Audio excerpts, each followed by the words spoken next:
اور اس تاریخ کو جب میچ کرتے ہیں 571 سن عیسوی میں اپریل کے مہینے میں 20 تاریخ کو کون سا دن تھا، تو ٹیلی کرنے کے بعد جو چیز ملتی ہے وہ پیر کا دن تو آتا ہے۔ تو بعض روایات میں 8 ربیع الاول میچ ہو رہی ہے، بعض روایات میں 12 ربیع الاول۔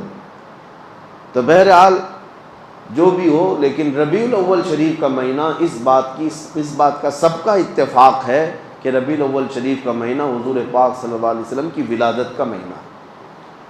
اور پوری دنیا بھر میں جو عقیدت کے اعتبار سے ہم حضور کی ولادت کا دن مناتے ہیں وہ 12 ربیع الاول شریف ہے۔ اسی طرح آپ سمجھ لیں شب قدر، ابھی آپ سے پوچھیں تو کب ہے؟ سارے مسلمان ساری مسجدوں میں شب قدر کب مناتے ہیں؟ 27 رمضان کو۔ لیکن کیا یہ ایگزیکٹ ہے؟ حضور پاک صلی اللہ علیہ وسلم نے فرمایا آخری عشرے کی طاق راتوں میں کوئی ایک رات ہوگی، 21، 23، 25، 27، 29، لیکن ہم نے 27 کو مضبوطی سے پکڑ رکھا ہے۔ کیوں؟ جمہور علماء نے کئی دلائل سے ثابت یہ کیا ہے کہ 27 ہی کو شب قدر ہو سکتی ہے، لیلۃ القدر کی۔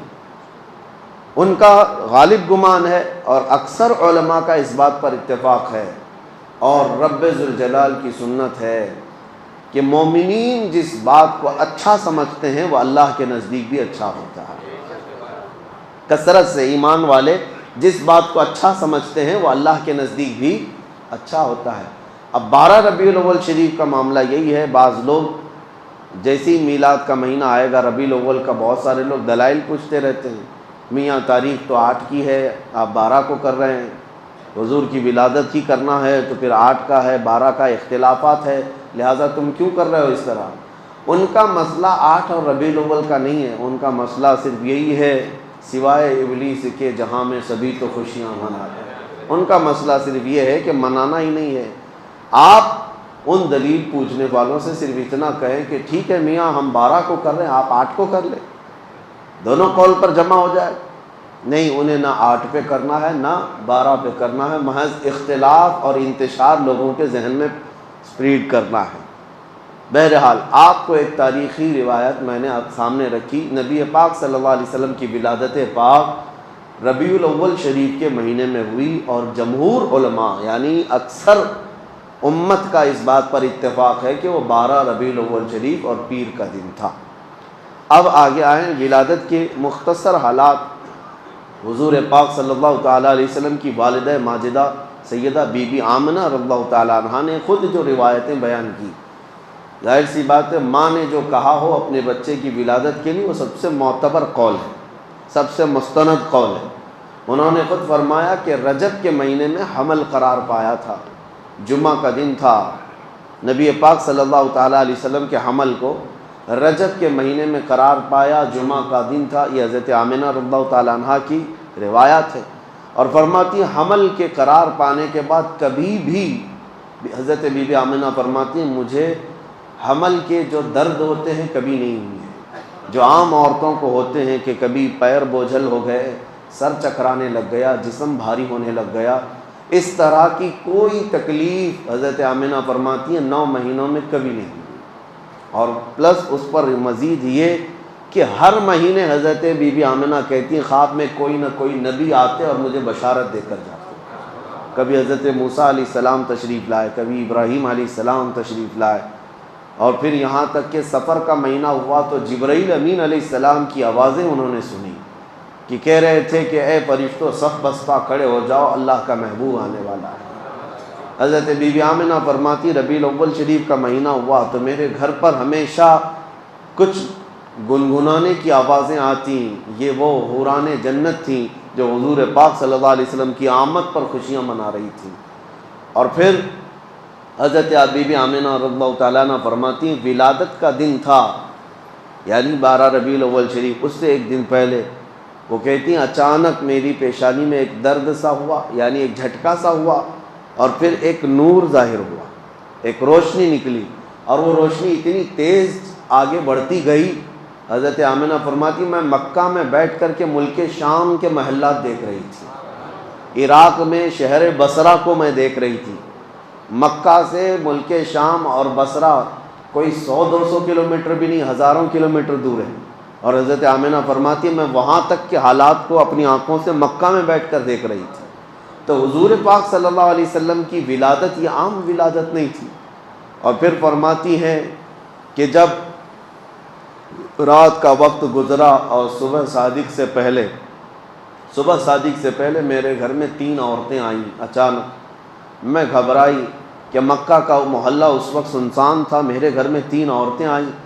میں نے ان سے پوچھا کہ آپ کون ہو؟ تو ان میں سے ایک خاتون نے کہا میں بی بی آسیہ ہوں، اور ایک نے کہا میں بی بی مریم ہوں، اور ایک نے کہا میں حوا ہوں۔ یہ 3 مقدس مائیں پوری کائنات کی جو سب سے زیادہ پاکیزہ خواتین میں شمار کی جاتی ہیں، اور وہ بشارت دیتی ہوئی آئیں کہ ہم تمہارے بیٹے کی دایا بن کر کے آئیں۔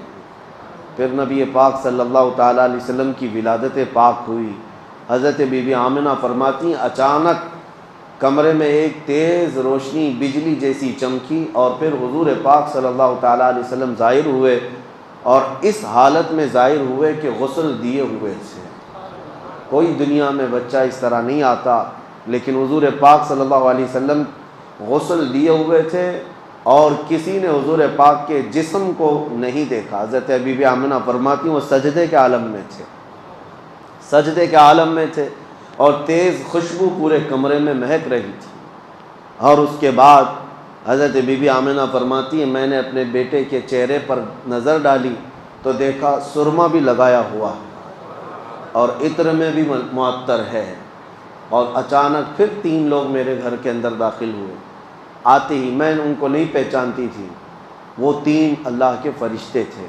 انہوں نے حضور پاک صلی اللہ علیہ وسلم کو اٹھایا، اور ایک بہت بڑی تشت، ایک بہت بڑی تھال وہ اپنے ساتھ لائے تھے۔ اس تشت پر، اس تھال پر حضور پاک صلی اللہ علیہ وسلم کو رکھا۔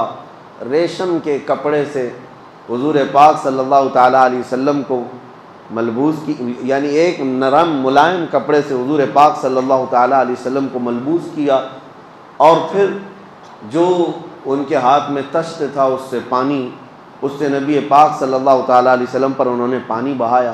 پھر اچانک وہ غائب ہو گئے۔ کمرے کے اندر نہ حضرت بی بی آمنہ کہتی نہ میرا بیٹا ہے نہ وہ 3 لوگ ہیں۔ میں گھبرا گئی کہ اچانک یہ کیا ہو رہا ہے، اور یہ کون لوگ ہیں جو میرے بیٹے کو، میرے لال کو لے کر چلے گئے۔ تھوڑی دیر کے بعد پھر سے وہ ظاہر ہوئے، اور انہوں نے کہا مبارک ہو سیدہ آمنہ، تمہارے گود میں اللہ کا محبوب آرام کر رہا ہے، اللہ کا محبوب تمہیں دیا گیا ہے۔ اور ہم اس محبوب رب کائنات کو لے کر کہاں گئے تھے؟ فرماتے اللہ کا حکم تھا کہ سارے عالموں کو حضور پاک صلی اللہ تعالیٰ علیہ وسلم کو لے جا کر دکھا دیا جائے، اور سب جگہ اعلان کر دیا جائے کہ اب رب کا محبوب آیا ہے، جہاں جہاں رب کی خدائی ہوگی وہاں میرے محمد کی مصطفائی ہوگی۔ اعلان کرایا گیا اور ملائے اعلیٰ میں لے جایا گیا۔ جتنی کائنات کے حصے تھے نبی پاک صلی اللہ علیہ وسلم کو آنے واحد میں ملائکہ نے سیر کرائی، اور واپس لا کر حضرت بی بی آمنہ کی گود میں رکھ دیا۔ یہ تھی ولادت کے معاملات۔ ولادت عام طریقے سے نہیں ہوئی۔ میرے عزیزو، ہمارے اور تمہارے گھروں میں پیدا ہونے والے بچوں کے ہر سال ہم جنم دن منا لیتے ہیں، جبکہ ان کا کوئی بھروسہ نہیں کس طرح پیدا ہوئے اور کیا بننے والے ہیں۔